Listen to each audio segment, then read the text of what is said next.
안녕하세요. 구남식 목사입니다. 오늘 전해드릴 본문 말씀은 열왕기하 5장 1절에서 8절까지 말씀입니다.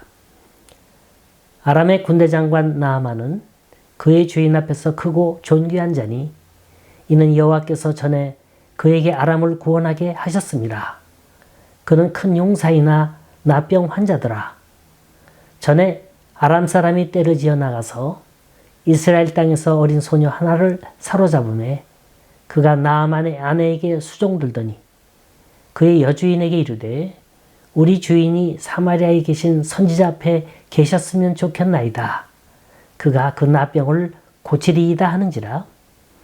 나아만이 들어가서 그의 주인께 아뢰어 이르되 이스라엘 땅에서 온 소녀의 말이 이러이러하더이다 하니 아람 왕이 이르되 갈지어다. 이제 내가 이스라엘 왕에게 그를 보내리라 하더라.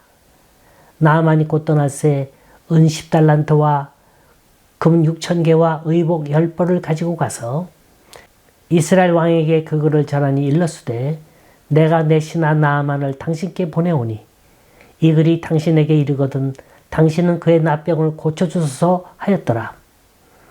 이스라엘 왕이 그 글을 읽고 자기 옷을 찢으며 이르되 내가 사람을 죽이고 살리는 하나님이냐? 그가 어찌하여 사람을 내게로 보내 그의 나병을 고치라 하느냐? 너희는 깊이 생각하고 저 왕이 틈을 타서 나와 더불어 시비하려 함인 줄 알라 하니라. 하나님의 사람 엘리사가 이스라엘 왕이 자기의 옷을 찢었다 함을 듣고 왕에게 보내어 이르되 왕이 어찌하여 옷을 찢었나이까? 그 사람을 내게로 오게 하소서. 그가 이스라엘 중에 선지자가 있는 줄을 알리이다 하니라. 미국 남북 전쟁사를 들춰보면 흑인 노예 해방운동가로 뜻밖의 여성 한 사람을 보게 됩니다. 이 사람 이름은 해리엇 턴만이라고 합니다. 별명이 흑인들의 모세예요. 그다지 인상적인 외모가 아니에요. 키는 짤딱막해요. 150cm 넘는 조그만 키에 흑갈색의 건조한 머리결을 가진 여자입니다. 배운 게 하나도 없어요. 무식해요. 읽을 줄도 모르고 쓸 줄도 모릅니다. 항상 남노한 옷을 입고 다녔고 앞니도 2개가 없어요. 전해진 바에 의하면 29살 때 남편과 헤어져서 그때부터 줄곧 홀로 살고 있었답니다. 참 신기한 건 직장이라고 해야 작은 호텔에 다니는데 그것도 다니다 말다 그러는 거예요. 하는 일이라고는 호텔 마룻바닥 닦고 방 정리하고 빨래하는 하우스키핑 잡이죠. 그런데 꼭 봄과 가을에는 어딜 가는지 모르지만 직장을 그만두고 사라지는 거예요. 그러다가 2-3달 후면 빈털터리가 되어서 돌아오곤 했습니다. 하지만 일을 할 땐 워낙 성실히 잘해서 그런지 호텔 측에선 무슨 사연이 있겠지 하면서 그때마다 받아줬습니다. 벌어야 얼마나 벌겠어요. 쥐꼬리 같은 월급이죠. 미니멈 페이나 받으면 잘 받는 겁니다. 거기다가 가끔 간질 증세까지도 나타났어요. 자, 외모 볼품 없지요. 무식하지요. 가난하지요. 몸 약하지요. 누가 이 여인을 존경하겠어요. 근데 수많은 흑인 노예들이 이 여인을 그렇게 존경하고 떠받들었다는 겁니다. 이유가 뭐겠어요? 일명 노예 탈출작전이에요. 1950년부터 남북전쟁이 일어날 때까지 10년 동안 19번에 걸쳐서 미국 남부에 있는 300여 명의 흑인들을 자유로운 북부로 탈출시키는 거예요. 비밀 지하철도를 따라 생명을 걸고 탈출을 시도하는 거예요. 걸리면 죽는 겁니다. 그야말로 007 작전이에요. 이 작전의 리더가 누구였냐면 해리엇 턴만이에요. 그래서 당시 사람들은 이 여인을 흑인들의 모세라 불렀습니다. 작다고 해도 좋다, 무식하다 해도 좋다, 밑바닥 인생이라 불러도 좋다, 불행한 여인이라 해도 좋다. 비록 잡일을 해가면서 고달픈 인생을 살았지만 그 번 돈은 몽땅 흑인 노예 해방운동으로 쓴 거예요. 몇 달 일해서 돈이 모아지면 바람과 함께 종족을 감추는 겁니다. 그때가 봄과 가을이에요. 노예들이 탈출하기 가장 좋은 시점입니다. 그 자유가 뭔지, 한 인간의 생명이 얼마나 고귀한 건지 이 여인은 너무나도 뼈저리게 경험했어요. 그리고 그걸 무언의 행동으로 보여준 위대한 거인의 인생을 살았던 겁니다. 이게 하나님이 일하시는 스타일이에요. 성경을 펼쳐보세요. 한결같이 약한 사람들이에요. 예리한 사람들이에요.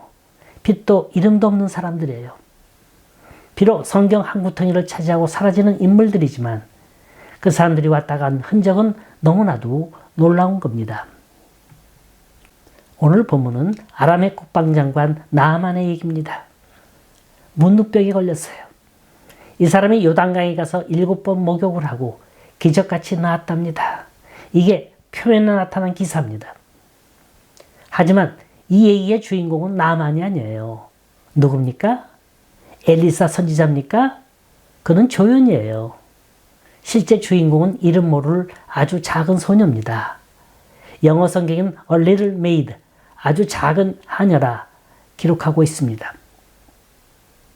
사도행전에 보면 빌립이 에티오피아의 내시를 만나 복음을 전한 게 아프리카를 향한 복음의 교두보가 됐어요.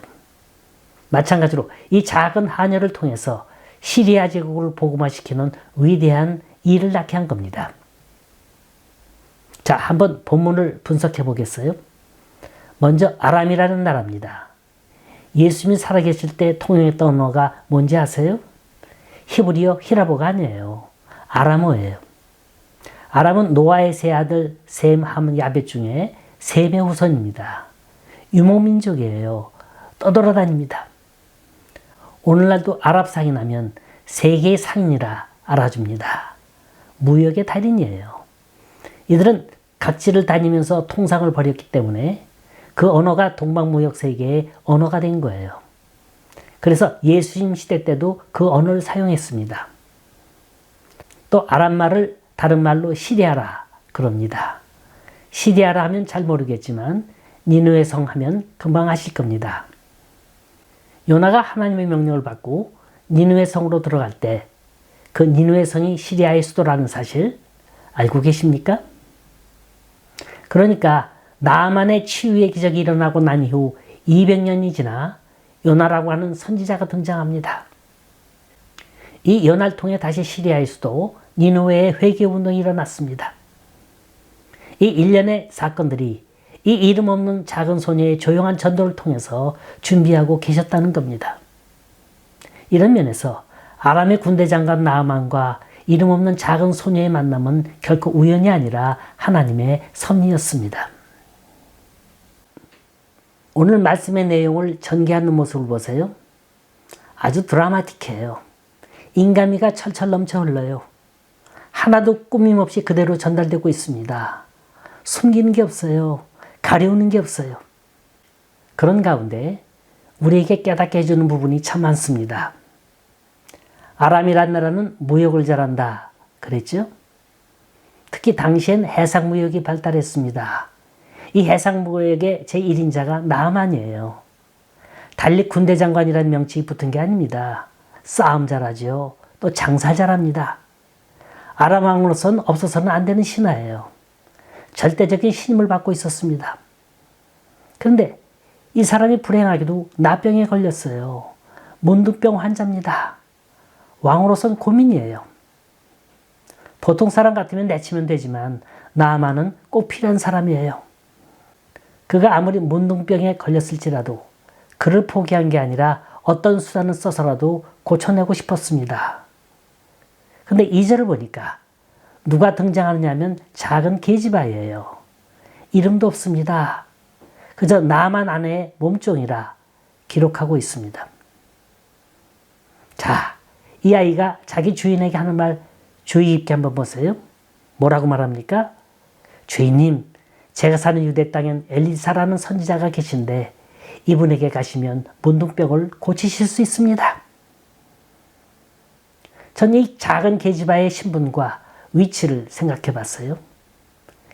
한번 잘못 놀리면 그날로 가는 거예요. 또 그 말 듣고 실제로 갔다가 병 고치지 못하고 돌아와도 그날로 끝장인 거예요. 이건 적어도 생명을 내건 말이에요. 들어도 좋고 아니면 말고 그런 식이 아닙니다. 그런데 이 아이의 말을 듣고 그렇게 행동했다는 것을 봐. 이 계집아이는 자기 주인에게 얼마나 충성했고 믿을만했고 사랑으로 대했다는 걸 미루어 짐작해 볼 수 있습니다. 복음이란 아무나 아무 입을 통해서 전파되는 게 아니에요. 그만큼 신용이 있어야 돼요. 크레딧을 쌓아야 합니다. 믿을 수 있고 사랑스럽고 확실하고 진실된 사람. 이런 사람을 통해서 전한 말을 믿지. 나만 알고 이기적이고 계산적이고 냉정한 사람. 이런 사람이 말하면요. 너나 잘하세요 그래요. 받아들이질 않습니다. 적어도 이 작은 계집아이는 이 모든 것에 통과된 사람이었어요. 기도의 사람, 믿음의 사람이었다는 겁니다. 나이는 어렸어도 노예 신분이었어도 그가 사는 삶 자체는 멋있었어요. 믿음이 갔습니다. 나만은 왕의 친서를 갖고 이스라엘을 방문합니다. 높은 사람의 행차니까 거기에 걸맞게 행렬이 의리의리한 거예요. 은 10달란트, 금 6,000개, 의복 10벌. 이게 도대체 누구에게 주려고 하는 겁니까? 이스라엘 왕에게. 그런데 이스라엘 왕 여호람은 마음이 편치 않아요. 벌벌 떨고 있어요. 기가 막힌 겁니다. 아무래도 그렇지. 보통 병도 아니고 이 나병을 어떻게 고칩니까? 이건 불치병이거든요. 야, 이건 보나마나 우리나라를 침략할 빌미를 삼으려고 하는 거다. 이렇게 생각하는 거 당연한 겁니다. 자, 난리가 났어요. 도대체 열왕기서가 어떤 책입니까? 열국 왕들의 얘기를 모아놓은 책이 열왕기서예요. 그렇다면 선왕의 용맹과 지혜는 다 어디로 갔습니까? 다윗 왕의 용맹과 솔로몬의 지혜는 어디에 있는 건가요? 하나님을 떠난 권력, 명예, 하나님을 떠난 돈 다 소용없는 거예요.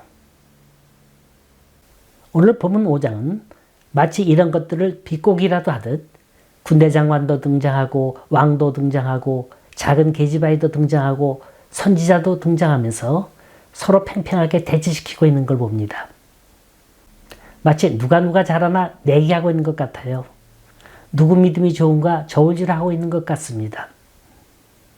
그렇다면 하나님의 평가 기준은 어떤 겁니까? 어떤 게 하나님의 해법인가요?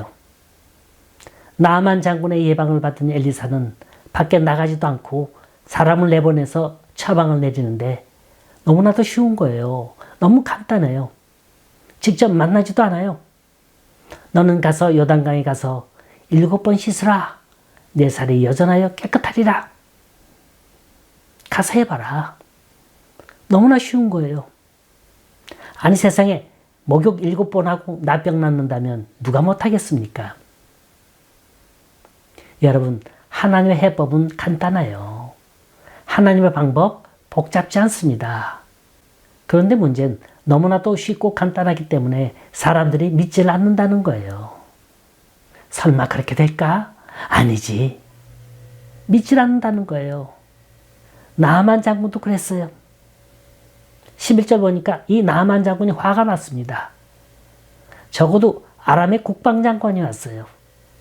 엘리사가 얼마나 유명하고 훌륭한지 모르겠지만 이렇게 높은 사람이 방문하면 지문 앞까지 나와서 맞이해야 그게 예의입니다. 웬만한 사람 같으면 신발도 신지 않고 쫓아나와서 땅바닥에 엎드려 절하고 어서 오시라고 자기 방 안에 영접하고 뭐 안수기도도 하고 호들갑 떨었을 텐데 그렇지 않았어요. 밖에 얼굴 한번 안 내비치고 요단강에 가서 몸을 7번 씻으라. 화가 났어요. 아람 나라에는 레바논 산맥 정상에서 흐르는 깨끗하고 맑은 강이 두 갈래로 나뉘어져 있습니다. 동쪽으로는 아마나요, 남쪽으로는 바르발강이 흐르고 있습니다. 특히 아마나 강줄기는 물이 맑고 깨끗해요. 물이 찹니다. 그래서 히라빈과 로마인에겐 황금강이라고 알려질 만큼 좋은 강이에요. 반면에 요단강은 예나 지금이나 비가 안 오면 물이 없어요. 비가 와야 범람합니다. 그래서 물이 깨끗질 않아요. 자, 황금 같은 강을 놔두고 이 흙탕물에 들어가란 말이냐? 날 이렇게 대접해? 이게 예우야? 자존심이 상할 대로 상했어요. 여러분, 바로 이 대목이 문제를 푸는 고비인 거예요. 여기서 잘해야 되는 겁니다. 이 나아만이라는 사람, 다분히 체면, 자존심을 중시하는 사람이에요. 내가 누군데, 내가 장관인데 날 이렇게 대접해? 이럴 수가 있어? 내 체면에 그런 짓을 해? 여러분, 체면이 병 고칩니까? 자존심이 회사 부도를 막아줍니까? 그 자리에 있으니까 문제가 해결됐나요? 안 되잖아요. 체면이 문제를 풉니까? 이 나아만이라는 사람은 나병하고 교만병을 같이 갖고 있는 거예요. 그 한량한 자존심, 그거 버려야 되는 거예요. 그래야 사는 거예요. 11절 보니까 나아만이 노하여 물러가며, 만일 그때 나아만이 자기 자존심을 내세워서 자기 체면이 상했다는 이유로 거길 떠났다면 영원히 나 환자로 살다가 죽었을 겁니다. 못 고쳐요. 영원히 못 고치는 거예요. 자, 이 화난 나아만에게 썼던 엘리사 선지자의 처방은 뭡니까? 10절, 너는 가서 요단강에 몸을 7번 씻으라. 내 살이 여전하여 깨끗하리라. 재미있는 건 이 말씀을 중심으로 해서 일어나는 주변 사람들의 반응입니다. 첫째, 나아만의 반응입니다. 아주 신경질적이에요. 내가 누군데 날 이렇게 대접을 해? 분을 사귀질 못하는 거예요. 내 나이가 얼만데, 내가 얼마나 돈이 많은데, 내가 얼마나 봉사를 잘하는데, 내가 얼마나 실력 있는데, 이 나라는 존재가 살아있으면 그때부터 신경질적이 됩니다. 남을 이해하려 들질 않아요. 내 고집, 내 생각대로 하려고 그래요. 고립됩니다. 어울리질 못하는 거예요. 그날 나만이 거길 떠났다면 영원히 나 환자가 되고 마는 겁니다. 병 못 고쳐요. 적당한 체면이나 적당한 자존심은 품위를 유지합니다만 그런 것들이 문제를 풀지는 못합니다. 체면이 문제를 풀어줍니까? 자존심 문제를 풀어주나요? 남편 여럿 있는 가난한 여자는 체면을 던졌습니다. 소경 바디메오도 체면을 던졌어요. 그리고 문제를 푼 거예요. 그래서 어떻게 반응하느냐가 중요한 겁니다. 긍정적으로 반응하느냐, 부정적으로 반응하느냐, 이게 중요한 거예요. 두 번째, 수행원들의 반응입니다. 13절에 그 종들이 나와서 말하여 가로되 내 아버지여 선지자가 당신을 명하여 큰 일을 행하라 하였다면 행치 아니하였으리까. 나만을 설득하는 거예요. 대부분 아랫사람이라는 건 생리가 윗사람의 비위를 맞춰줘야 합니다. 화나면 같이 화난 척 해줘야 되고요. 비위를 맞춰줘야 합니다. 그런데 나만을 수행했던 수행원들은 이러시면 안 됩니다. 자존심 상하겠지만 이러시면 안 됩니다. 이보다 더 큰 일을 하라고 해도 할 수 있지 않습니까? 한번 해보세요. 병 고쳐서 돌아가야 할 것 아닙니까? 이게 뭐 어렵습니까? 이렇게 나만을 붙잡고 사정해야 하는 거예요. 우리 주위에 이런 사람들이 포진되어 있어야 합니다. 그 사람이 행복한 사람이에요. 잘못하는 것 뻔히 알고 있으면서도 잘한다, 잘한다 아첨하고 있으면요. 그 사람 눈 가리고 발 묶어 놓는 거예요. 그렇다고 무턱대고 비판하고 불평하고 바가지 긁으라는 얘기는 아닙니다. 같은 얘기라도 듣는 사람의 기분 상하지 않게 얼마든지 그 마음 돌릴 수 있는 방법 많이 있습니다. 첫째, 내가 이 사람보다 낫다는 우월감을 버릴 것. 먼저 말하는 자가 겸손해지라는 거예요. 낮아지라는 거예요. 둘째, 그 사람의 짐을 내가 대신 지겠다는 마음으로 할 것. 그 사람의 아픔이 곧 나의 아픔으로 생각하라는 거예요. 셋째, 공동체를 위한 마음으로 할 것. 전체를 생각하고 전체를 위해서 하라는 거예요. 네 번째, 이게 중요합니다. 그 나라와 그 의를 위해서 할 것. 하나님의 나라와 영광을 위해서 하라는 거예요. 나만은 참으로 복 있는 사람이었어요. 비록 문둥병에 걸려서도 그 병을 위해서 진정으로 슬퍼해주고 아껴주고 위로해주는 사람이 있었다는 거예요. 여러분, 내 주위에 날 위해서 기도해주는 사람이 포진되어 있습니까? 그 사람께 감사하세요. 오늘도 운전 조심해라, 속도 내지 마라, 티켓 끼지 마라, 일찍 들어와라, 밥 꼭꼭 씹어 먹어라. 잔소리하는 사람 있습니까? 그 사람께 감사하세요. 이 세상에 가장 무서운 벌이 뭔지 아세요? 무관심이에요. 나 홀로 남아있다는 것만큼 무서운 벌 없습니다. 세 번째는 나아만의 반응입니다. 14절에 보면 나아만이 한 행동이 세 가지로 나와 있죠.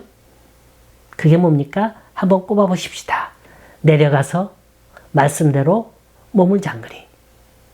내려가서 말씀대로 몸을 잠그리. 문제를 풀려면 내려가야 돼요. 사마리아와 요단강까지는 약 20마일의 거리입니다. 차를 타고 60마일을 밟고 달리면 20분 걸립니다. 말을 타고 빨리 달린다면 1시간은 가겠죠. 일단 내려간다는 말은 순종한다는 거예요. 요한복음 9장에 보면 나면서부터 소경된 자를 예수님이 고치시는 장면이 나옵니다. 얼마든지 그 자리에서 고치실 수 있었어요. 근데 주님은 일부러 침을 뱉어 흙을 이기고 그걸 그 소경의 눈에 발라줍니다. 그리고 나서 하는 말이 실로암 연못에 내려가서 씻으라는 거예요. 왜 이러셔야만 할까요? 연못에 가서 씻으라는 말은 네 스스로 해보라는 거예요. 넌 뭔가 할 수 있다. 넌 뭔가 될 수 있다. You can do something. You can be somebody. 그런 용기 내 한번 해보라는 거예요. 목표가 없는 신앙은 생명 잃은 신앙입니다. 비록 지금은 안 되더라도, 비록 목표가 우리 상상 밖에 멀리 떨어져 있다 하더라도 그 목표를 향해서 가는 길이 중요한 겁니다. 믿음이란 인내라는 과정을 필요로 합니다. 인내하다 보면, 정신없이 가다 보면 나도 모르게 어느새 목표에 올라가게 될 줄 믿으시기 바랍니다. 다음에는 말씀대로예요. 이게 믿음이에요. 믿음이 있어야 움직일 수 있어요.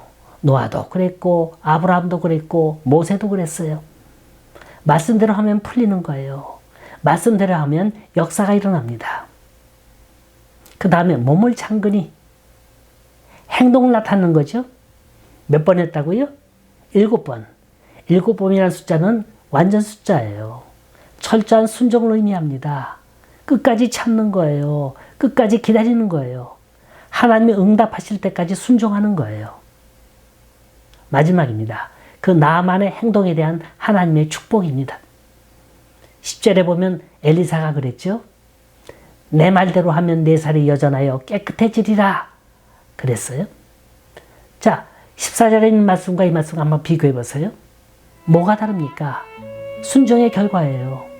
그냥 깨끗해진 게 아니죠. 어린아이 살 같았다는 겁니다. 뽀송뽀송했대요. 그렇게 부드럽고 아름다워졌대요. 하나님은 순종하는 자에게 최고의 최선의 양질의 걸 주신다는 걸 믿으시기 바랍니다. 지금 우리의 문제가 뭡니까? 고민이 뭡니까? 이 문제를 어떻게 풀어야 합니까? 낮은 데로 가야 합니다. 오늘의 결론 간단합니다. 내려갑시다. 하라는 대로 합시다. 말씀대로 합시다. 7번 합시다.